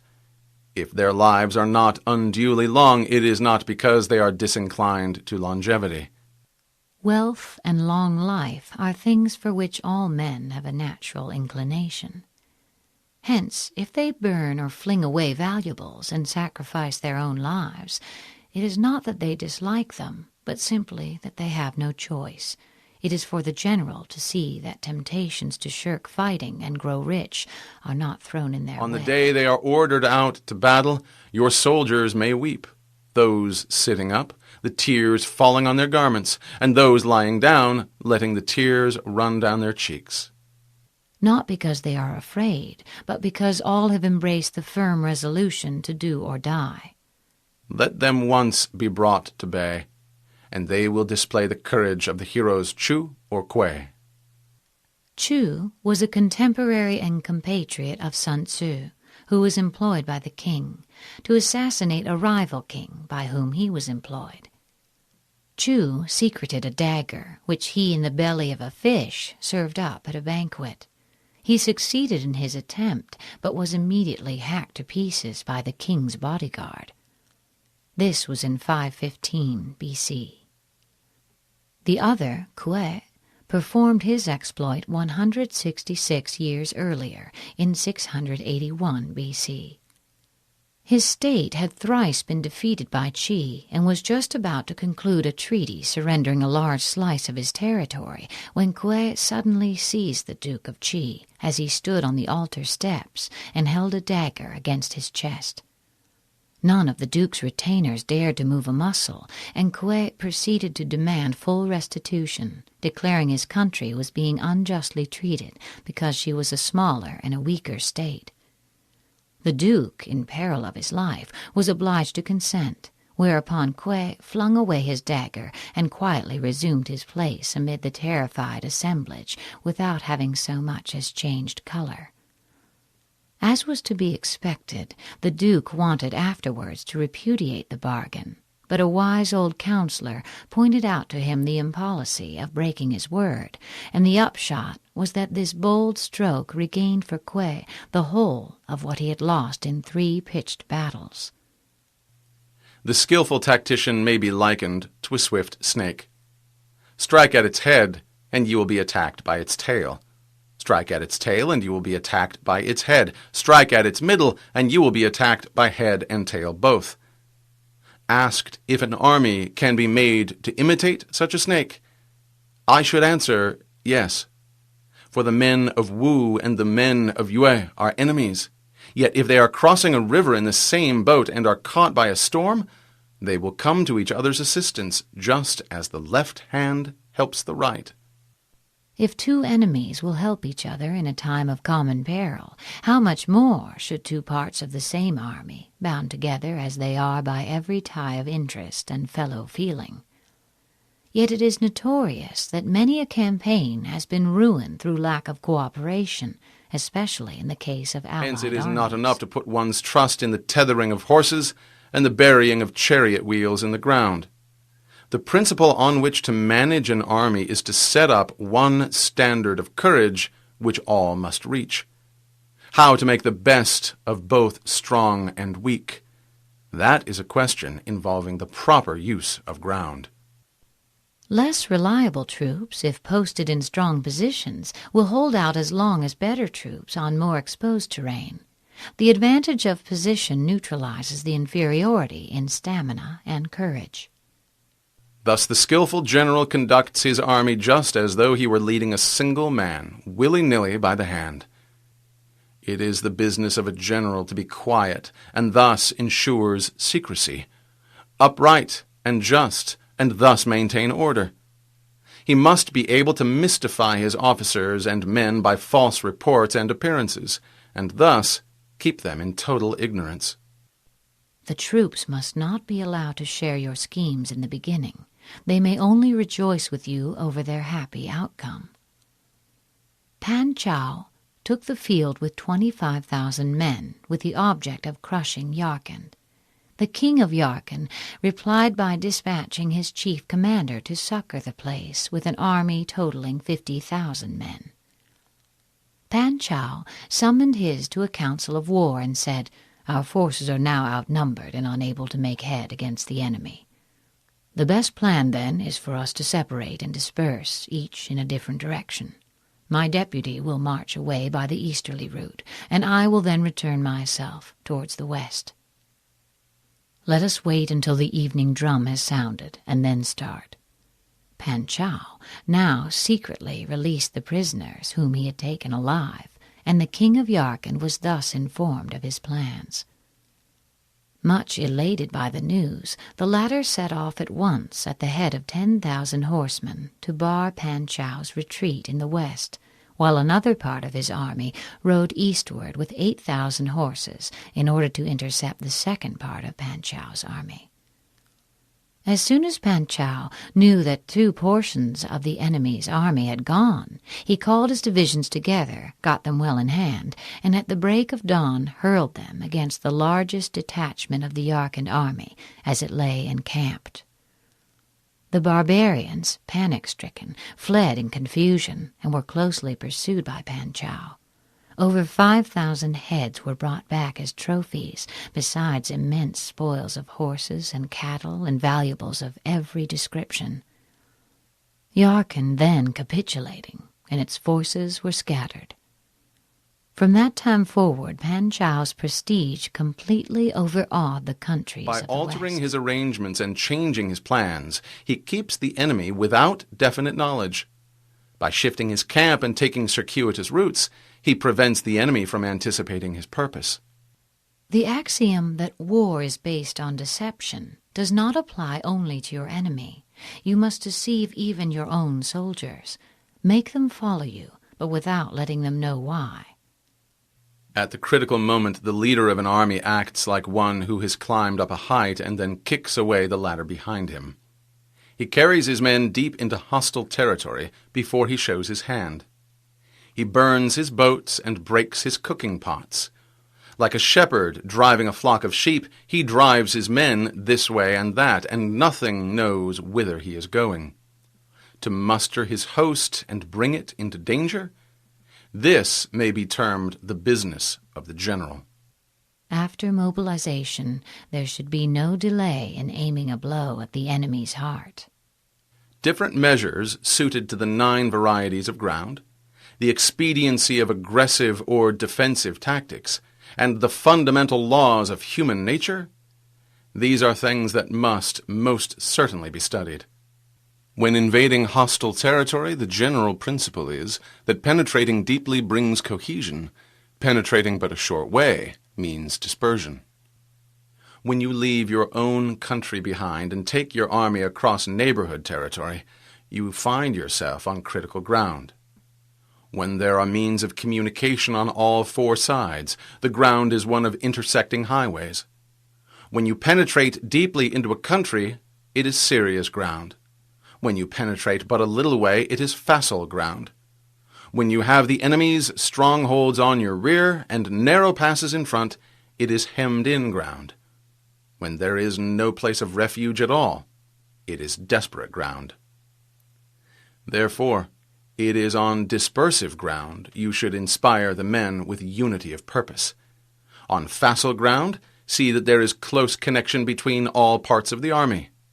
This is both to guard against desertion of our own troops and against a sudden attack on the part of the enemy. On contentious ground, hurry up the rear. This is so that head and tail may both reach the goal at nearly the same time. On open ground, keep a vigilant eye on defenses. On ground of intersecting highways, consolidate your alliances. On serious ground, try to ensure a continuous stream of supplies. On difficult ground, keep pushing on along the road. On hemmed-in ground, block any way of retreat. This will make your soldiers fight with desperation. Cao Huan, who later became emperor, was surrounded by a great army. His own force was comparatively small, consisting only of 2,000 horses and something under 30,000 foot. The enemy had not drawn the lines of investment very closely together, leaving gaps at certain points. But Cao Huan, instead of trying to escape, actually made a shift to block all the remaining outlets himself by driving into them a number of oxen and donkeys roped together. As soon as his officers and men saw that there was nothing for it but to conquer or die, their spirits rose to an extraordinary pitch of exultation, and they charged with such desperate ferocity that the opposing ranks broke and crumbled under their onslaught. On desperate ground, proclaim to the soldiers the hopelessness of flight to save their lives. Burn your baggage and impedimenta. Throw away your stores and provisions, choke up the wells, destroy your cooking stoves, and make it plain to your men that they cannot survive, but must fight to the death. The only chance of life lies in giving up all hope of it. For it is the soldier's disposition to offer an obstinate resistance when surrounded, to fight hard when he cannot help himself, and to obey promptly when he has fallen into danger. The story of Pan Chao illustrates this point. When Pan Chao arrived at Shanshan, the king of the country received him at first with great politeness and respect. But shortly afterwards his behavior underwent a sudden change, and he became remiss and negligent. Pan Chao spoke about this to the officers of his suite. "Have you noticed," he said, "that the king's polite intentions are on the wane? This must signify that envoys have come from the northern barbarians, and that consequently he is in a state of indecision, not knowing with which side to throw in his lot." "That surely is the reason. The truly wise man, we are told, can perceive things before they have come to pass. How much more, then, those that are already manifest?" Thereupon he called one of the natives who had been assigned to his service and set a trap for him, saying, "Where are those envoys from the barbarians who arrived some day ago?" The man was so taken aback that between surprise and fear he presently blurted out the whole truth. Pan Chao, keeping his informant carefully under lock and key, then summoned a general gathering of his officers, 36 in all, and began drinking with them.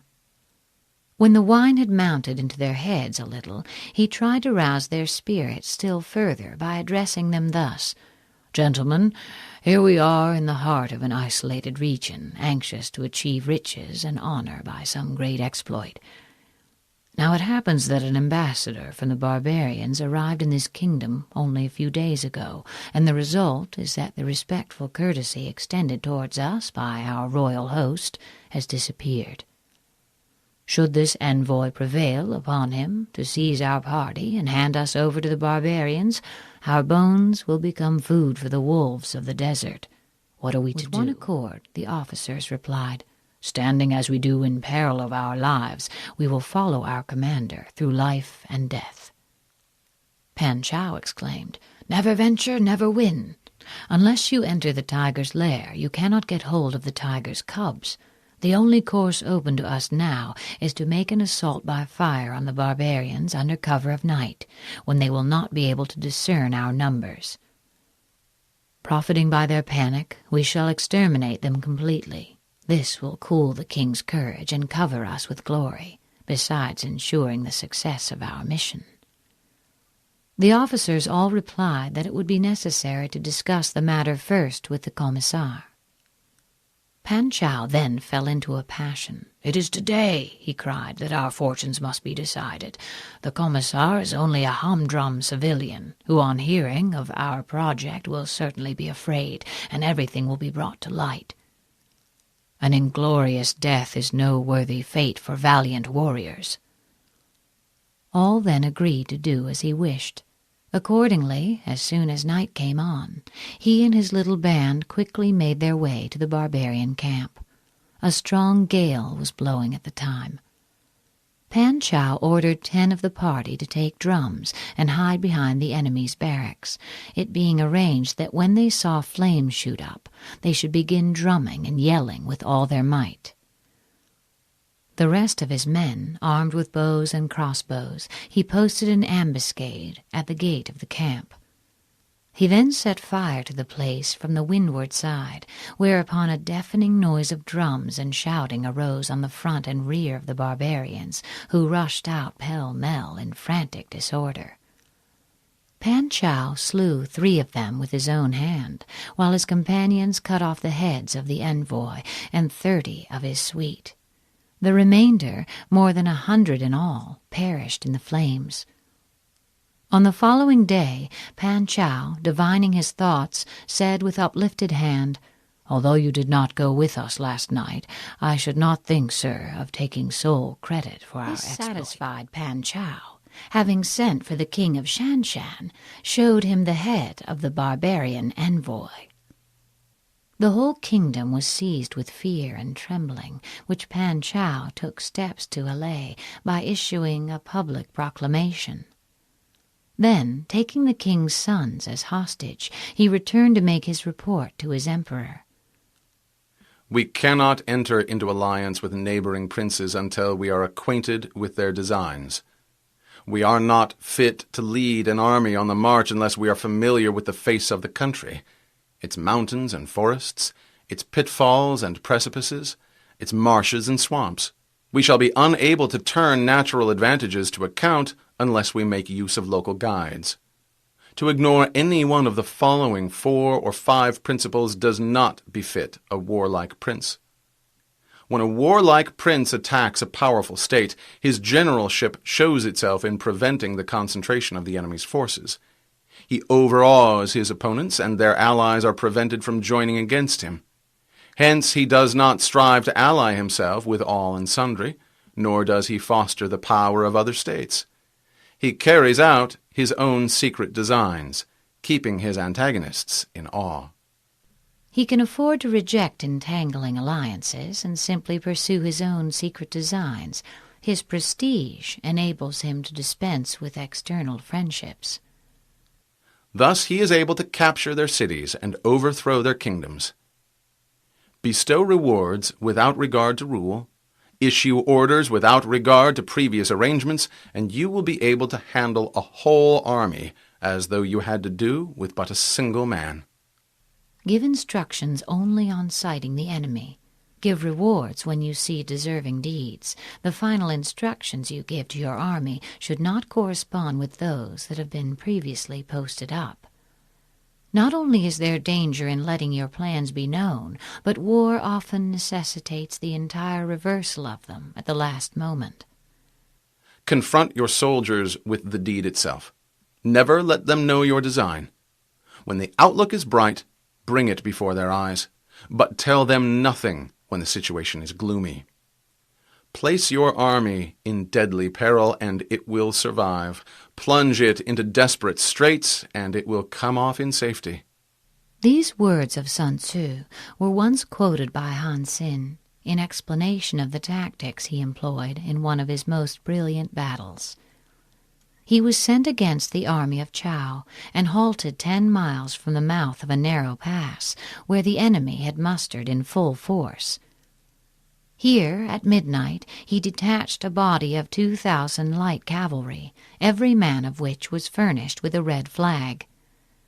Their instructions were to make their way through narrow defiles and keep a secret watch. "When the men of Chao see me in full flight," Han Xin said, "they will abandon their fortifications and give chase. This must be the sign for you to rush in, pluck down the Chow standards, and set up the red banners of Han in their stead." Turning then to his other officers, he remarked, "Our adversary holds a strong position, and is not likely to come out and attack us until he sees the standard and drums of the commander-in-chief, for fear I should turn back and escape through the mountains." So saying, he first of all sent out a division consisting of 10,000 men, and ordered them to form in line of battle with their backs to the river Ti. Seeing this maneuver, the whole army of Chow broke into loud laughter. By this time it was broad daylight, and Han Xin, displaying the commander's flag, marched out of the pass with drums beating and was immediately engaged by the enemy. A great battle followed, lasting for some time, until at length Han Xin, leaving drums and banner on the field, fled to the division on the river bank, where another fierce battle was raging. The enemy rushed out to pursue them and to secure the trophies, thus denuding their ramparts of men. But the detachment succeeded in joining the part of the army which was fighting with the utmost desperation. The time had now come for the 2,000 horsemen to play their part. As soon as they saw the men of Chow following up their advantage, they galloped behind the deserted walls, tore up the enemy's flags, and replaced them by those of Han. When the Chow army looked back from the pursuit, the sight of these red flags struck them with terror. Convinced that the Hans had got in and overpowered their king, they broke up in wild disorder, every effort of their leader to stay the panic being in vain. Then the Han army fell on them from both sides and completed the rout, killing a number and capturing the rest, amongst whom was King Ya himself.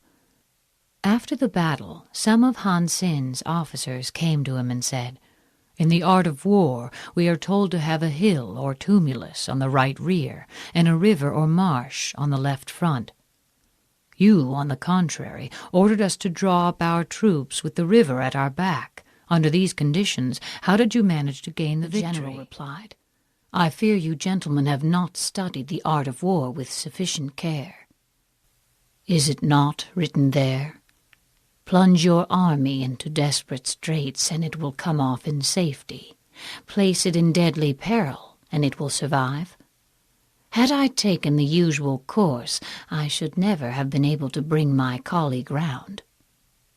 If I had not placed my troops in a position where they were obliged to fight for their lives, but had allowed each man to follow his own discretion, there would have been a general debacle, and it would have been impossible to do anything with them." The officers admitted the force of his argument and said, "These are higher tactics than we should have been capable of." For it is precisely when a force has fallen into harm's way that it is capable of striking a blow for victory. Success in warfare is gained by carefully accommodating ourselves to the enemy's purpose. If the enemy shows an inclination to advance, lure him on to do so. If he is anxious to retreat, delay on purpose, that he may carry out his intention. The object is to make him remiss and contemptuous before we deliver our attack. By persistently hanging on the enemy's flank, we shall succeed in the long run in killing the commander-in-chief. This is called ability to accomplish a thing by sheer cunning. On the day that you take up your command, block the frontier passes, destroy the official passports, and stop the passage of all emissaries. Be stern in the council chamber so that you may control the situation. Show no weakness, and insist on your plans being accepted by the sovereign. If the enemy leaves a door open, you must rush in. Forestall your opponent by seizing what he holds dear, and subtly contrive to time his arrival on the ground. If you manage to seize a favorable position, but the enemy does not appear on the scene, the advantage thus obtained cannot be turned to any practical account. He who intends, therefore, to occupy a position of importance to the enemy must begin by making an artful appointment, so to speak, with his antagonist, and cajole him into going there as well. Walk in the path defined by rule, and accommodate yourself to the enemy until you can fight a decisive battle. Victory is the only thing that matters, and this cannot be achieved by adhering to conventional wisdom.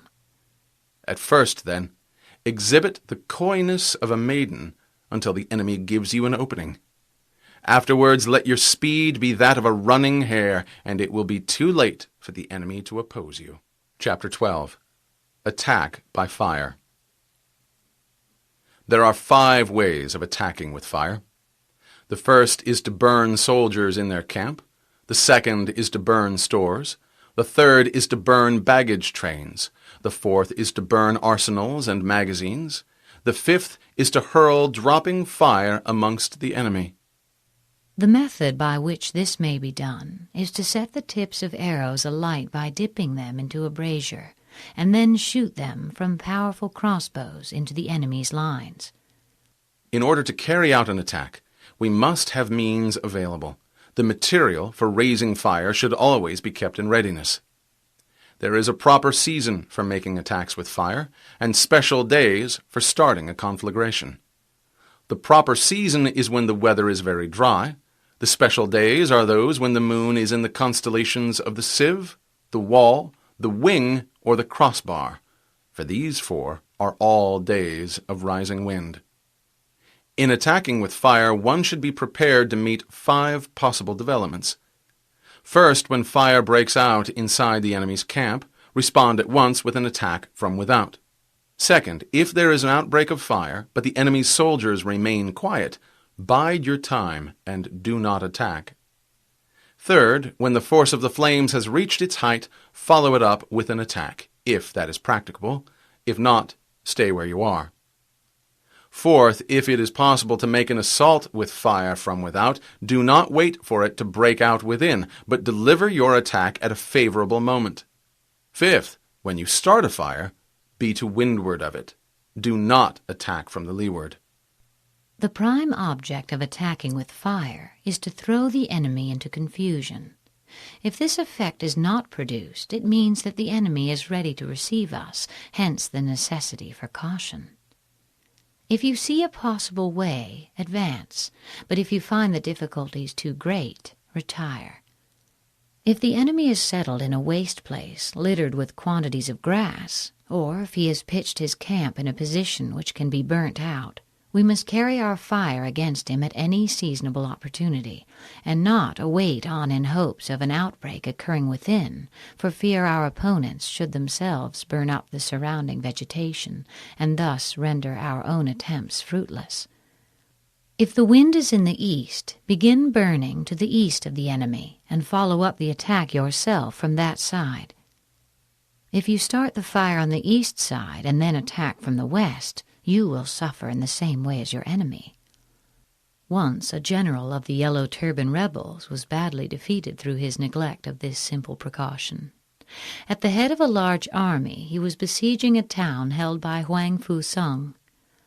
The garrison was very small, and a general feeling of nervousness pervaded the ranks, so Huang Fu Sung called his officers together and said, "In war there are various indirect methods of attack, and numbers do not count for everything. The rebels have pitched their camp in the midst of thick grass, which will easily burn when the wind blows. If we set fire to it at night, they will be thrown into a panic, and we can make a sortie and attack them on all sides at once." That same evening a strong breeze sprang up, so Huang Fu Sung instructed his soldiers to bind reeds together into torches and mount guard on the city walls, after which he sent out a band of daring men who stealthily made their way through the lines and started the fire with loud shouts and yells. Simultaneously, a glare of light shot up from the city walls, and Huang Fu Sung, sounding his drums, led a rapid charge, which threw the rebels into confusion and put them to headlong flight. A wind that rises in the daytime lasts long, but a night breeze soon falls. In every army, the 5 developments connected with fire must be known, the movements of the stars calculated, and a watch kept for the proper days. We must not only know how to assail our opponents with fire, but also be on our guard against similar attacks from them.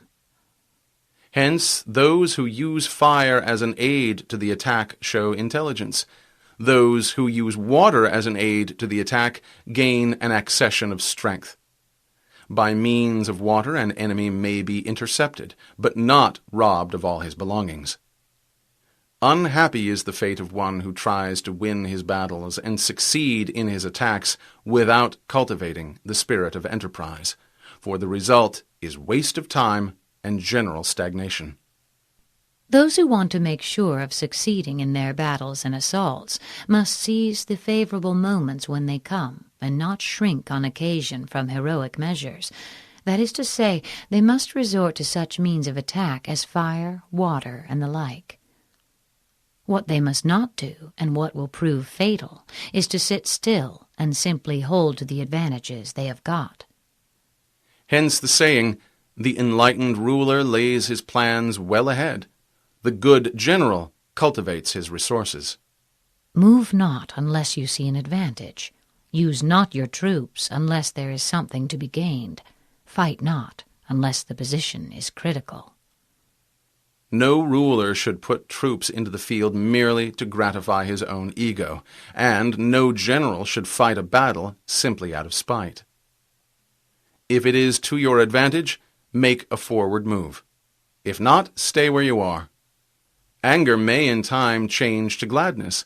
Vexation may be succeeded by content.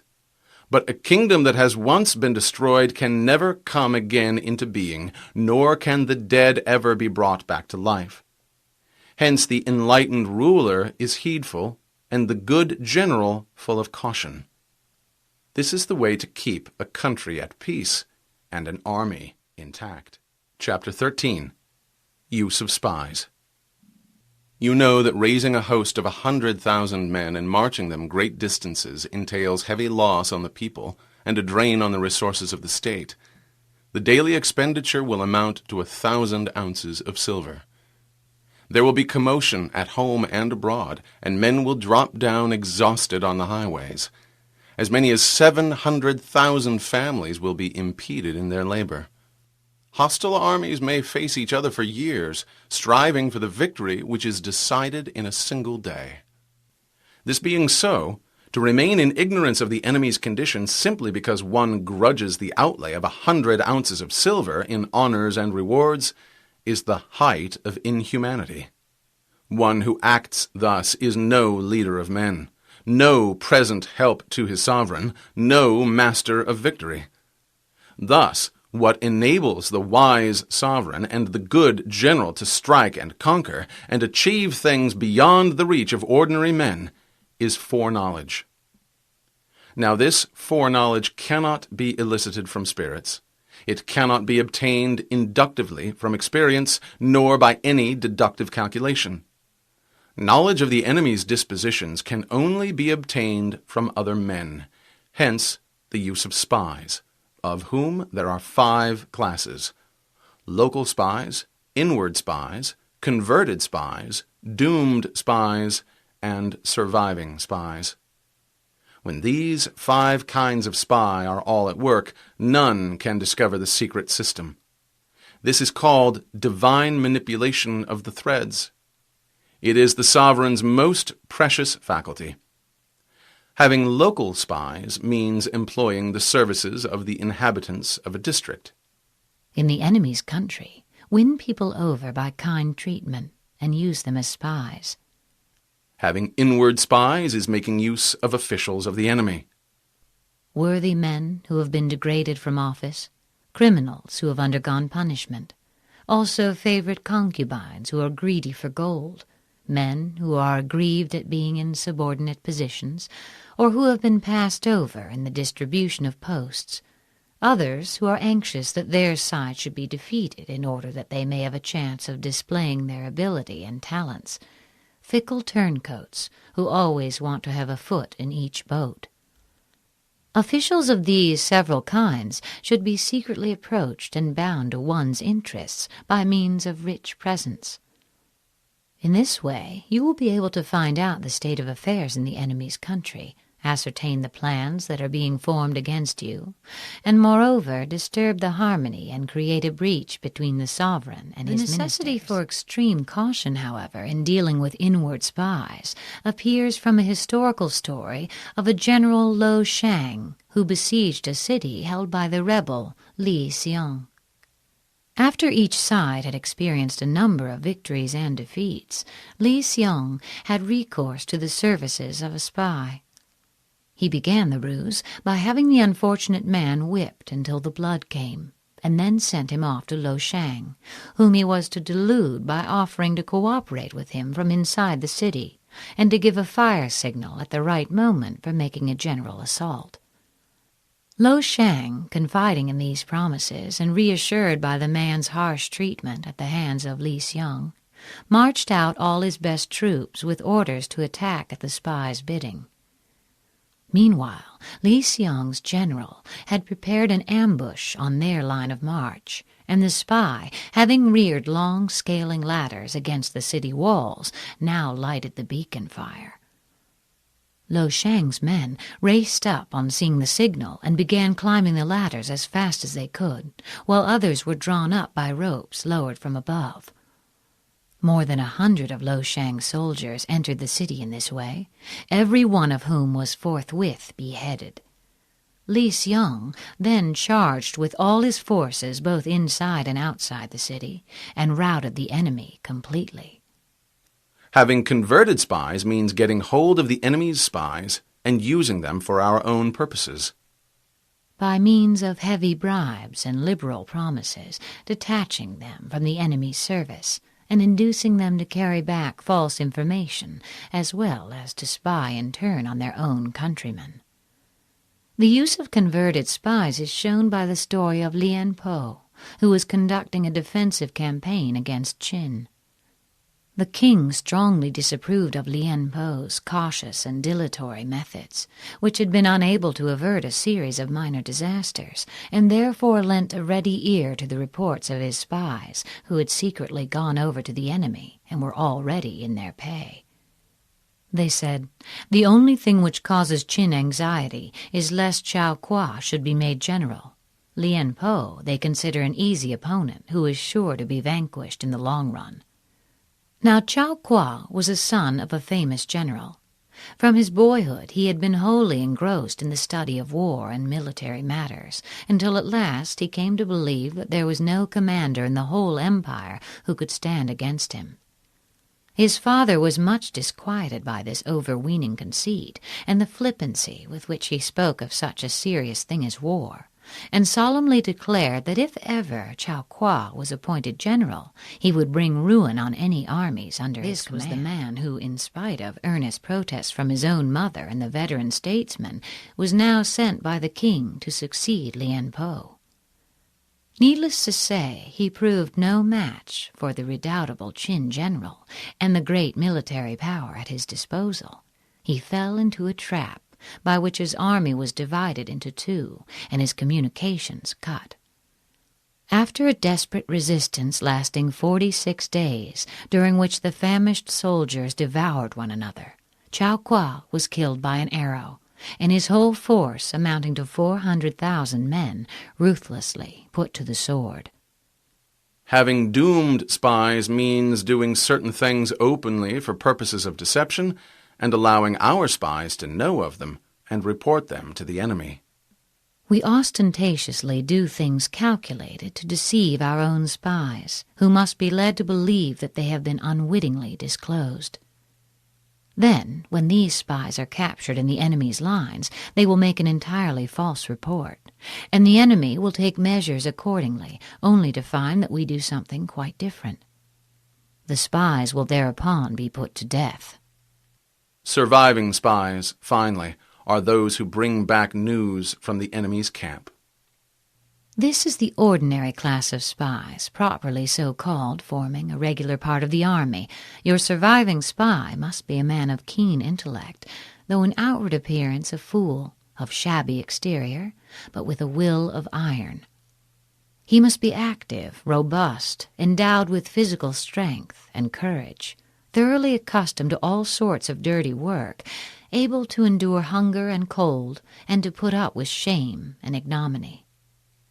Hence it is that which none in the whole army are more intimate relations to be maintained than with spies. None should be more liberally rewarded. In no other business should greater secrecy be preserved. Spies are attached to those who give them most.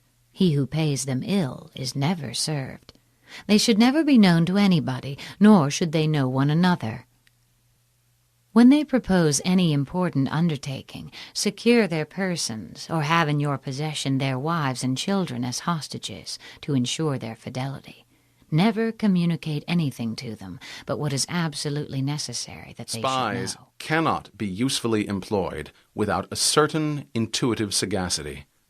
In order to use them, one must know fact from falsehood, and be able to discriminate between honesty and double-dealing. Before using spies, we must assure ourselves as to their integrity of character and the extent of their experience and skill. But a brazen face and a crafty disposition are more dangerous than mountains or rivers. It takes a man of genius to penetrate such. An example of a brazen spy is given in the story of Tashi Wu, who was sent to gather news from an enemy camp accompanied by 2 other men. All 3 were on horseback and wore the enemy's uniform. When it was dark, they dismounted a few hundred feet away from the enemy's camp and stealthily crept up to listen, until they succeeded in catching the passwords used in the army.